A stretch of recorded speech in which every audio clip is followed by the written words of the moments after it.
নমস্কাৰ প্ৰিয় বন্ধু বান্ধৱীসকল। সনাতন ধৰ্মত ভাদ মাহৰ পবিত্ৰতা 12 মাহৰ ভিতৰতে আটাইতকৈ বেছি বুলি ধৰা হয়। সেয়েহে এই মাহত কৰা কামৰ ফলত পুণ্য সাধন হোৱাৰ লগতে সমস্যামুক্ত হ'ব পাৰে। পবিত্ৰ ভাদ মাহত যদি কোনো ব্যক্তিয়ে ৰাতি শোৱাৰ গাৰুৰ তলত 3টা বস্তু ৰাখি বা থৈ শুব পাৰে, তেনে ভগৱান কৃষ্ণৰ কৃপাত সৌভাগ্যৰ দুৱাৰ মুকলি হয়, যাৰ ফলত সেই ব্যক্তিৰ বিপদবিঘিনি দুখ কষ্ট সমস্যা দূৰ হৈ কপাললৈ সৌভাগ্য আহে।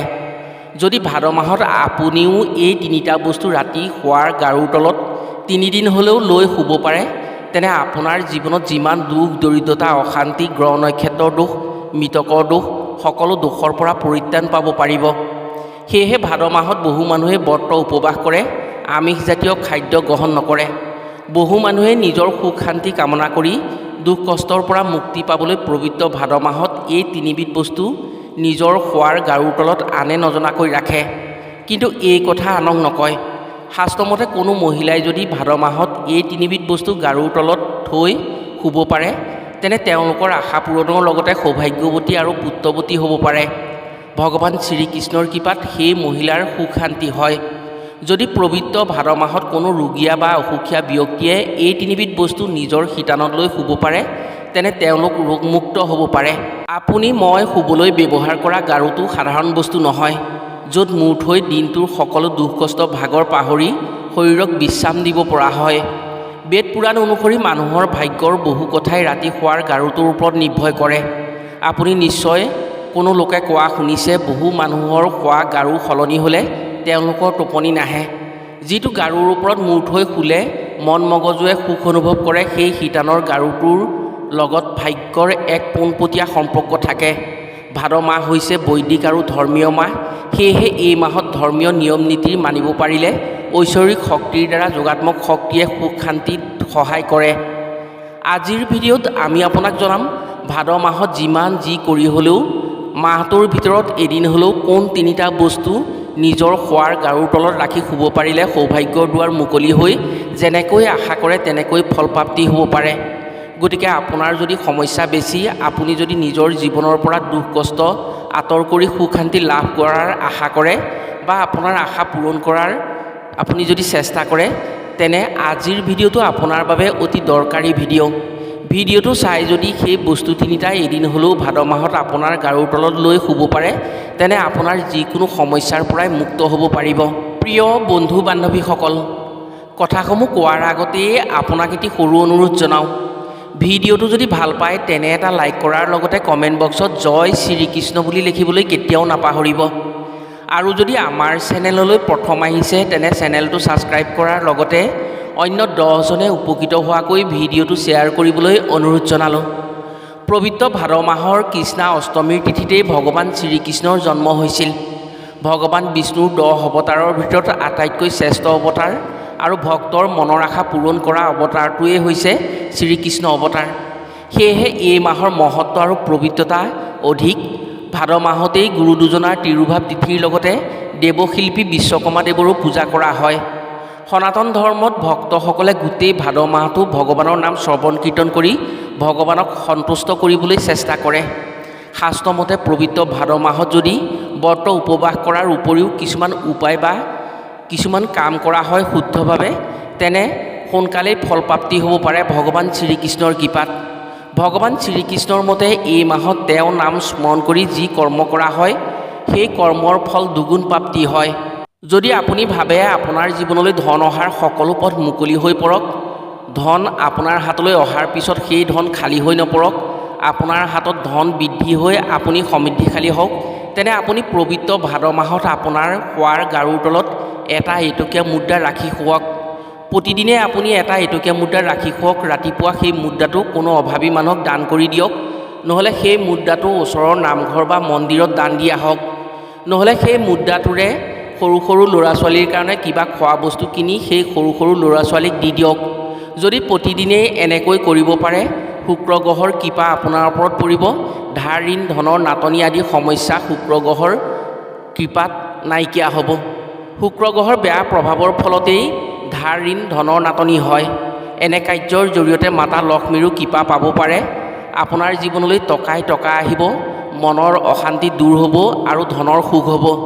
পবিত্ৰ ভাদ মাহত ভগৱান শ্ৰীকৃষ্ণৰ কৃপাত ভক্তসকলৰ সুখ শান্তি হয়। এই কথা আমি কোৱা কথা নহয়, এই কথা বিভিন্ন শাস্ত্ৰত উল্লেখ থকা কথাহে।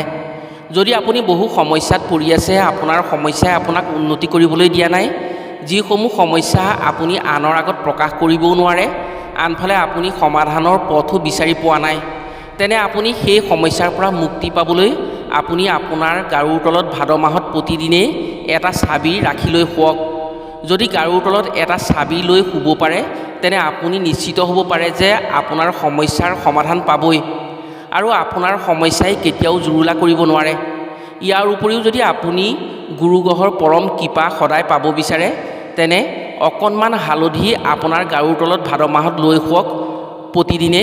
তেতিয়া আপুনি গুৰু গ্ৰহৰ কৃপাত আপোনাৰ যি দুখ বেদনা বা কষ্ট হৈ আছে, সেই দুখ কষ্টৰ পৰা আপুনি উদ্ধাৰ হ'ব পাৰিব।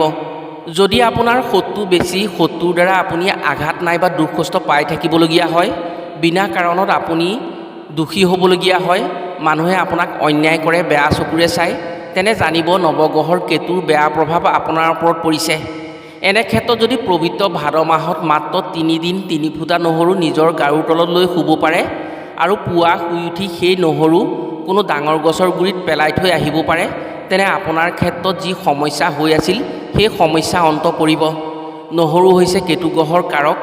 কেতুৰ বেয়া প্ৰভাৱৰ ফলতেই শত্ৰু বেছি হয়, মানুহৰ বেয়া নজৰ পৰে।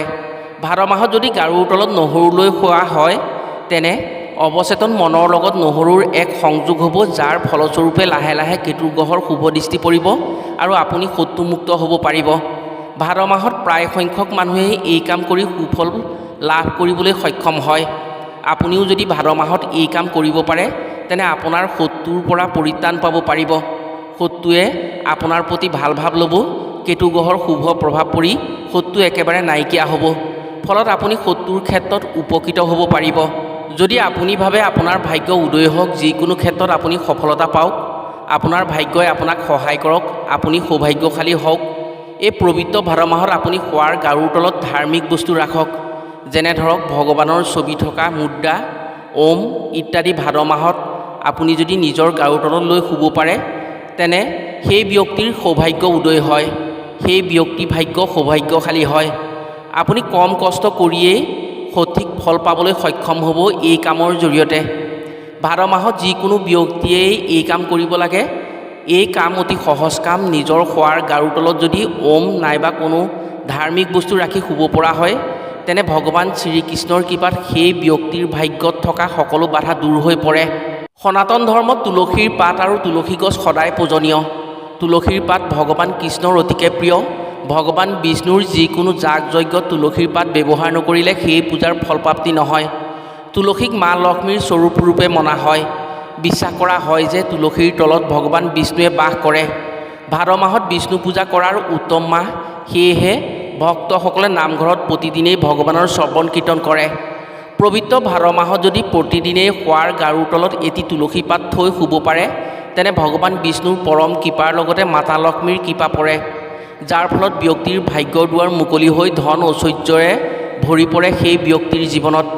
ইয়াৰ উপৰিও আপুনি প্ৰতিদিনেই গাৰুৰ তলত লৈ শোৱা তুলসী পাতটো যদি পুৱা কিছু পানীৰ লগত খাব পাৰে, বিশ্বাস অনুসৰি সেই ব্যক্তিৰ বেমাৰ আজাৰৰ পৰা মুক্তি হ'ব পাৰে। শৰীৰত হৈ থকা যিকোনো ৰোগৰ পৰা সেই ব্যক্তিয়ে পৰিত্ৰাণ পাব পাৰে। এনেকৈ প্ৰতিদিনে যদি খাব পাৰে, তেনে যিমান পুৰণি বেমাৰ হ'লেও আপুনি চিকিৎসা নকৰাকৈয়ে সম্পূৰ্ণৰূপে আৰোগ্য লাভ কৰিবলৈ সক্ষম হ'ব। যদি আপোনাৰ জীৱনত এনেকুৱা হৈছে, কষ্ট কৰিছে কিন্তু আপুনি তাৰ তুলনাত ফল লাভ কৰিব পৰা নাই, এটা সমস্যা শেষ হোৱাৰ পিছত আন এটা সমস্যা আহি আপোনাৰ সন্মুখত হাজিৰ হৈ পৰিছে, যদি আপোনাৰ লগত সমস্যাই লগ এৰা নাই, তেতিয়া নিশ্চয় জানিব আপোনাৰ কুণ্ডলীত কোনো বেয়া গ্ৰহৰ প্ৰভাৱ পৰিছে। যদি এনে হৈছে, তেনে আপুনি ভাদ মাহত এটা ময়ূৰ পাখি কিনি আনি আপোনাৰ গাৰুৰ তলত প্ৰতিদিনেই লৈ শুৱক, আপোনাৰ সেই সমস্যাৰ পৰা মুক্ত হ'ব। ময়ূৰ পাখি এনে এবিধ বস্তু যাৰ স্পৰ্শত ঋণাত্মক শক্তি পলকতে নাশ হৈ পৰে। ময়ূৰ পাখিয়ে গ্ৰহদোষ কালদোষ পলকতে নাশ কৰিব পাৰে। ময়ূৰ পক্ষী য'ত থাকে তাত যোগাত্মক শক্তিৰ এটি বাতাৱৰণ সৃষ্টি হয়। আপুনি হয়তো দেখিছে ভগৱান শ্ৰীকৃষ্ণই তেওঁৰ মূৰত এটি ময়ূৰ পাখি লৈ থাকে। ময়ূৰ পাখিৰ এনে কিছুমান গুণ আছে যাৰ জৰিয়তে মন মগজু শীতল কৰি ৰাখিব পৰাৰ ক্ষমতা থাকে। পবিত্ৰ ভাদ মাহত যদি আপুনি আপোনাৰ গাৰুৰ তলত এটা ময়ূৰ পাখি ৰাখিব পাৰে, তেনে আপোনাৰ সৌভাগ্যৰ দুৱাৰ মুকলি হৈ দুৰ্ভাগ্য আঁতৰি যাব। ফলত আপোনাৰ উন্নতি নিশ্চিত হ'ব। আমি হয়তো বহুতেই ভাবি নোচোৱাৰ বাবেই গাৰুটো সাধাৰণ বস্তু বুলি ধাৰণা কৰোঁ। সেই ধাৰণাৰ বাবে ভাগ্যই কেতিয়াবা আমাক লগ নিদিয়াকৈ থাকে। এটা কথা আপুনি প্ৰমাণ চাব পাৰে, যিদিনা আপুনি আপোনাৰ গাৰুটো লেতেৰা হৈ থকাৰ পিছত আপুনি শুব সেই গাৰুৰ ওপৰত, সেইদিনা আপোনাৰ টোপনিৰ অভাৱ হ'ব। বহু লোকৰ এনে হয়, শুই থকা গাৰুটো যদি কেতিয়াবা সলনি হয়, সেইদিনা তেওঁৰ শৰীৰত টোপনিৰ অভাৱ হয় আৰু অৱচেতন মনত কিছুমান আলোড়নৰ সৃষ্টি হয়, যাৰ ফলস্বৰূপে তেওঁ বাৰে বাৰে টোপনি ভাগি যায় আৰু তেওঁৰ টোপনি ক্ষতি হয়। পবিত্ৰ ভাদ মাহত প্ৰতিজনৰ হৃদয়ত ভগৱানৰ অস্তিত্বৰ প্ৰভাৱ পৰে। এই মাহত যদি এই তিনিটা বস্তু আপুনি গাৰুৰ তলত ৰাখিব পাৰে বা শুব পাৰে, তেনে আপোনাৰ ভাগ্যই আপোনাক সহায় কৰিব আৰু এক আচৰিত শক্তিয়ে আপোনাৰ শৰীৰত প্ৰৱেশ কৰি সৌভাগ্যশালী কৰিব। বন্ধু বান্ধৱীসকল, আপুনি যদি বাস্তুশাস্ত্ৰ আৰু জ্যোতিষশাস্ত্ৰ বিশ্বাস কৰে, ভগৱানৰ ওপৰত যদি আপোনাৰ বিশ্বাস আছে, ভগৱানৰ ওপৰত যদি আপোনাৰ ভক্তি আছে, তেনে পবিত্ৰ ভাদ মাহত এইসমূহ বস্তুৰ যিকোনো এটা বস্তু আপোনাৰ সমস্যা অনুসৰি নিজৰ গাৰুৰ তলত ৰাখক। আপোনাৰ সেই সমস্যাৰ পৰা মুক্ত হ'ব ভগৱান শ্ৰীকৃষ্ণৰ কৃপাত। আশা কৰিছোঁ এই কাম ভাদ মাহত কৰি নিশ্চয় উপকৃত হোৱাৰ সুযোগ পাব। আজিলৈ ভিডিঅ'টো ইমানতে সামৰিছোঁ। পুনৰ অন্য এটি ভিডিঅ'ৰ জৰিয়তে লগ পোৱাৰ আশাৰে আজিলৈ আহোঁ। সকলো ভালে থাকক, সুস্থ থাকক। ধন্যবাদ।